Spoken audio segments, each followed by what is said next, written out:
and welcome to Durham Student Experience podcast, where I'll be chatting with current Durham University students to find out all about their life at Durham. Here with me today, I have Emma, who's going to tell us a little bit about her favourite things about Durham University. So Emma, if you'd just like to give me a brief introduction about yourself, just your name, degree, year and college, please. So hi, I'm Emma. I'm a second year primary education student at Stevenson College. Fabulous. Hi Emma, and welcome to the podcast. If you could just tell us a little bit about what made you choose Durham University. So I first kind of went to Durham on Sutton Trust as a summer school, and it was more as soon as I got there and got to see kind of the city, the people, the facilities, I was just kind of like, this is where I want to be. So it was more experience in it that made me want to go. Oh, that's fab. Did you have a really good experience from Sutton Trust that kind of led to you choosing the course, or was that something that you kind of have known for quite a long time? So I've wanted to do primary teaching since I was about 16, so that was something I always knew. It was more just where to do it, and that's what Sutton Trust kind of helped me decide. Had you ever visited Durham before the Sutton Trust Summer School? No, I hadn't. So because my course used to be on the old campus, when I went to interview, it was on the Queen's campus in Stockton, so I'd never actually been to Durham City. And what do you think of the city? It's just so pretty. Like, being from Liverpool, it's very, very different with the size and things, but it's so gorgeous. Like, all the cathedral, the river, getting to walk past that every day. Like, since going on lockdown, just being able to go for walks kind of in and around the countryside. It's just a really, really pretty city. And you mentioned you're from Liverpool. How did you find the move from Liverpool to Durham? I think it was quite difficult at first because obviously it's not really far, but it's not dead close either. But I think because everyone kind of moved away from home and people had moved from a lot further, kind of settled me a bit. As I said, it was very different going from kind of a big city to a smaller place. But then if I ever really feel homesick, I just pop to Newcastle and it feels a bit more like a big city environment. You said that going to Newcastle sometimes. Did you go quite often? Because it's not too far on the train to get to Newcastle from Durham, and it is quite a common trip that students take. What did you like about Newcastle? So yeah, I went a couple of times because obviously it's only about 12 minutes on the train. There's just a lot of things really. The shopping's really good there. Like, me and my friend went to Metro Centre, which is obviously the biggest shopping place in Europe or whatever, which is amazing. And yeah, there's just quite a lot going on there. But then I quite like it because it's a bit of a balance. You know, you get both sides of it. You get the big city if you want it, with more of the chains and stuff. But then I quite like staying in Durham for especially the independent places. Do you have any tips for anyone who might be moving away from home and feeling a bit homesick? Yeah, I think just acknowledging that it's normal to feel homesick. It's not like you're ungrateful for the experience or anything like that. And I think nowadays, with access to things like FaceTime, like, don't forget to speak to people from home, but then at the same time, don't close yourself off and just speak to people from home, because the best way to not feel homesick is kind of, you make a new home and a new family at Durham with your friends. What is your favourite thing about Durham? I think my favourite thing about Durham is the kind of community feel of it. So again, obviously with your colleges, you get your kind of smaller communities. You don't feel like a small fish in a big pond. It kind of gives you a more of a sense of belonging. And then just the kind of wider Durham community as well. As I said, there's lots of little independent kind of shops and restaurants. So the community understand that the students help them as well as they can help the students. So there's kind of that building on that relationship. How did you find college life? Again, I think that kind of smaller community aspect helped you settle in quicker because it was familiar faces and things like that. You got to know people really quickly through the kinds of events that college are put on. Definitely the support, so things like welfare. I know throughout Freshers Week and beyond that, our student welfare reps did Kit Kat and Chit Chat, where you could just go and, you know, talk about any worries. They'll help with things like homesickness and stuff, because they were kind of students who'd experienced it already. And then another thing I like about college is just getting to trial things on a smaller basis. So I know I went to my college debate club during first year, and if that had been like university-wide, it would have been a lot more daunting, but because it was smaller and more casual and with people you knew, so you kind of get the two levels of your sports and societies as well, which I enjoyed. You were talking about debating. Is there any other things that you got involved in? Like, what kind of extracurricular activities do you do outside of your degree programme? Yeah, so as I said, I went to debating club in my college first year. Outside, on a kind of wider university level, I do in-step dance. So that's the University Dance Society. And I take classes in Broadway and contemporary. Again, what I liked about that is they have classes at different levels and things like that. So kind of anyone can get involved, which I just kind of do it as a fun hobby. Whereas they have the competition teams and things if you want to take it more seriously. So yeah, I've been quite involved in that and did the show and things. If you could just pick one thing, what would be your favourite Durham memory so far? Ooh, that is a tough one. There's so many. I think it'd have to be my first year summer ball because I'd experienced nothing like it before. I mean, obviously you have prom and things, but this was just even better almost. And it was such a fun night. And again, because you're with everyone from college, it's lots of familiar faces, and even though you can invite people outside of your college as well, so it was nice to meet people's friends from different colleges and things like that. And it was really good. We obviously had our sit down 3-course meal, we had rides, it was all circus themed. So yeah, that was just kind of a lot of fun, and it was just a really nice way to kind of round off the year with everybody. Stevenson College is a self-catered college.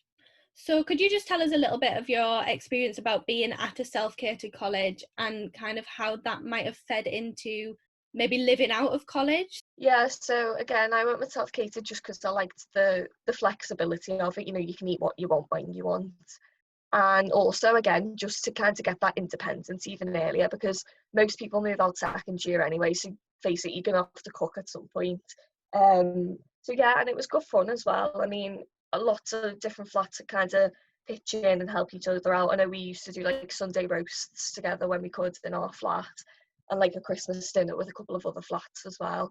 So although you don't get the kind of social side from when you go into the dining hall or whatever and catered, you kind of get it within your kitchens as well, which is nice. But yeah, it definitely prepared me more for second year, because by the time it came to moving out, I'd been looking after myself cooking for a year. So just made that transition a lot easier.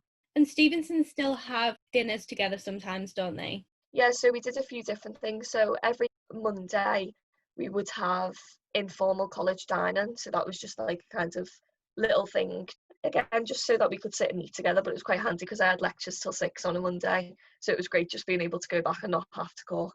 Then every couple of weeks, although they started doing it more frequently this year, we'd have locomotion dinners, which again, they're kind of everybody dines together, but it's not as formal as a formal per se, because you kind of get up and get your food rather than having it served to the tables.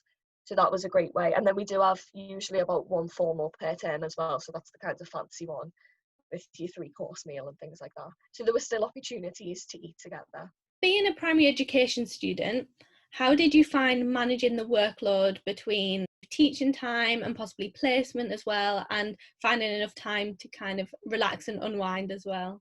Yeah, so primary education is definitely quite an intense course. So first year, I'd say we probably had about 16 hours a week contact time, and then placement 1 day a week on top of that before block placement. I think the key to kind of balancing it all is just being really organised and kind of having designated times for designated things. Like I know a lot of people who do their degree as kind of 9 to 5. So they go work in the library or whatever, go to the lectures, and then could kind of clock off for the day. But also not being so strict with things like that, finding what works for you. Like I'd find I couldn't work after a certain time, so that'd kind of be my relaxation. And just kind of knowing when you need a break, and knowing that in order to be productive, you do need to take those breaks. It's like powering through isn't necessarily effective. So yeah, again, just kind of definitely invest in a daily planner, I'd say. Makes a world of difference. And how did you find your placements? Brilliant, to be honest. So I was in a local school, not too far actually, and there was about 8 of us in the same school, which was nice. So they kind of tried to group it as colleges that were near together at first, so you could travel with people.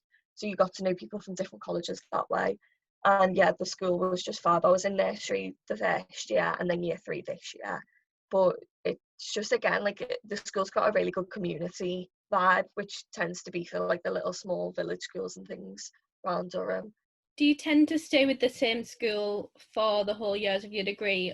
So how it works is we have clusters. So there's basically a head of a cluster and they're in contact with a couple of schools. So you stay in the cluster for the entire 3 years, but you might be moved about schools within that. So I've been at the same school for 2 years this time because my cluster is quite small, but next year I'll be in a different school. So you can't get that range as well.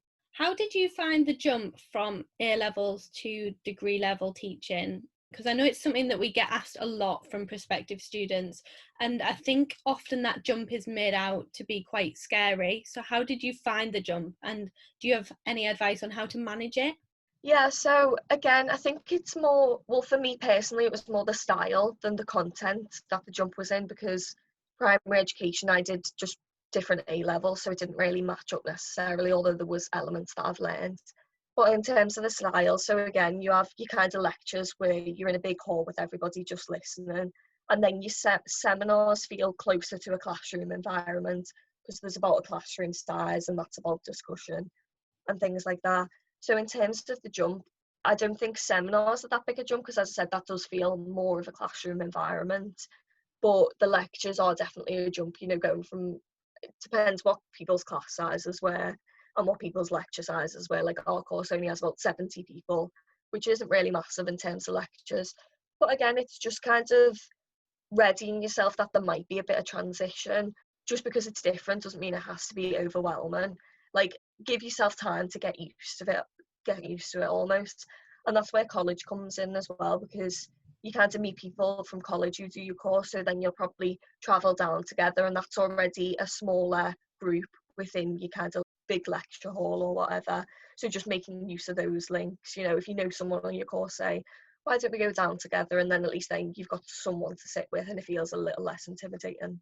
Do you have a favourite place to go out and eat in Durham? Oh, this is very difficult because we try to eat out, me and my friends, about once a week. And there's so many good places and so many independent places. I think I would have to go with probably Fat Hippo. So Fat Hippo, the burger place, is really, really good. And they do a really cheap lunchtime meal. I think it's about £6 for a burger and fries. So that's really good, and it's nice because at some people's balls and college days and things, they hire the Fat Hippo burger van. So yeah, Fat Hippo is really good. A lot of students enjoy going out to eat, enjoy going out for meals and things, and there is lots of variety. There's so many different things to choose from. What are you most looking forward to for third year? Again, it's probably seeing everyone, so seeing all my friends, seeing people on the course. Because again, with it ending also abruptly, it kind of makes you more grateful because we never got the usual kind of end of year celebrations to do all together. So definitely that, but even just kind of the routine and again getting back into that community and yeah, just returning to life as normal, I think is what I'm most looking forward to. So when you look back on your time at university, what do you think will be the one thing that you really miss about being at Durham? I think getting to live with your friends because you've never had an experience like it before really, and you might never get the kind of opportunity again. So just kind of getting to live with your friends is definitely a huge bonus, and like especially in college where you have your college bar that you can all just go together. And so I think that's the thing I'll kind of miss most about university, and just kind of the freedom of it. Although you do have your course and you do have your commitments, it's not the same as having a full-time job, and it's not the same as being in full-time education. So kind of that freedom to try new things is definitely what I'll miss. Being a second year and not living in college this year, did you find that you went back to college quite a lot to kind of use the facilities or for events and things like that this year? Yeah, so although I wasn't involved in kind of like the JCR or any college clubs, I would go back for things like formals, the occasional promotion dinner. So yeah, I would go back occasionally, but that's the good part. The more you can be as involved as you want. For me, with such a busy schedule and with being now living out quite far from college, it suited me that I could just drop in as and when. Whereas it for people who want to be more involved or are close and want to use the facilities and things like that, they have that option also. If you could pick three words to describe Durham University, what would they be? I think I'd have to go for the kind of three just general themes ideas, if that makes sense. So I think I'd say community, variety, and dynamic. Perfect. So Emma, can you just tell me a little bit about any of the part-time working opportunities that have been available to you whilst being at Durham University? Yeah, so again, it was quite difficult with having so many contact hours and placement, so I really needed work that was flexible. But what I really liked is the Durham Career Centre, so I kind of signed up to the weekly newsletter that would tell me about all the positions available. And obviously there's jobs kind of outside of the university at local shops and restaurants and things like that. But really brilliant is the kinds of opportunities to work for the university and within the university. So I'm a Durham student ambassador. So again, we get weekly opportunities that we could just sign up our availability to and get allocated work. So it was extremely flexible. And then I also do Future Me mentoring, which is like going out into local schools and kind of talking about routes to higher education and access and things like that. So again, it was great to find work that was so flexible around my degree, but something I really enjoyed as well and was kind of relevant to what I want to do in the future. Through your part-time working, as well as earning a little bit of extra money, you've probably also been able to gain so many skills and qualities from those. Yeah, definitely. It's all about kind of, it's not just your degree, you know, you have to, especially in today's world, you have to be dynamic, you have to be flexible, you have to be well-rounded. And so things like part-time work or societies or volunteering all kinds of build those transferable skills that you can talk about on CVs, interviews, things like that. Just to finish off, if you could turn back time and give your pre-university self one piece of advice, what would it be? I think it'd just have to be give it a go. Definitely kind of, if you're worried about it, if you're not sure, give it a go. The worst thing that happens, you don't like it and you stop it. Best thing that happens is you really enjoy it and it becomes something part of you or part of your lifestyle. That's perfect. Well, thank you so much for chatting with me today, Emma. And I hope that everybody listening has learned a lot from that chat about all of the different experiences that are available to you at Durham University. Great, thanks.